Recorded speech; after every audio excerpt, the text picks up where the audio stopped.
പൂന്തോട്ടങ്ങൾ നശിപ്പിക്കുന്ന ഒരാളെക്കുറിച്ചുള്ള കഥ. എത്ര ആവർത്തിച്ചാലും മടുക്കാത്ത കഥയാണത്. ഒരു എഴുത്തുകാരൻ ജാലകത്തിലൂടെ നോക്കുമ്പോൾ കണ്ടു.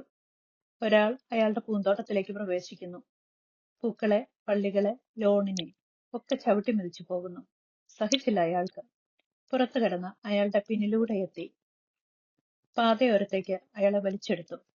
പെട്ടെന്ന് അറിയാതെ അയാൾ കൈവിട്ടുപോയി. പൂക്കളെയും പള്ളികളെയും ഒക്കെ ചവിട്ടി മെതിച്ച ഇയാൾ അന്ധനായിരുന്നു. എങ്ങനെയോ അതിനകത്ത് പ്രവേശിച്ചതാണ്. പുറത്തു കടക്കാനുള്ള ശ്രമത്തിൽ അതൊക്കെ ചവിട്ടി മെതിച്ച് പോയതാണ്. ഭിത്തിയിലെ തിരുഹൃദയം സ്നേഹപൂർവ്വം ശാസിക്കുന്നു. എത്ര നാളായി നീ എന്നെ കാണാൻ തുടങ്ങിയിട്ട്? അഗ്നിജ്വാലകളിലെ മുറിവേറ്റ നിണമാർന്ന ഹൃദയം. നീ എന്നിട്ടും ഒന്നും പഠിച്ചില്ല. കുത്തിമുറിവേൽപ്പിക്കുന്ന അന്ധതയെ സൗഖ്യപ്പെടുത്തുന്ന കരുണയിലേക്ക് നിനക്ക് എത്ര ദൂരം കൂടി നടക്കാനുണ്ട്? ജൂൺ തിരുഹൃദയത്തിന്റെ മാസമാണ്. മുകളിൽ ഉദ്ധരിച്ച വരികൾക്ക് കടപ്പാട് ഫാദർ ബോബി ജോസ് കട്ടിക്കാടിന്റെ ഹൃദയവായു എന്ന പുസ്തകത്തിൽ നിന്ന്.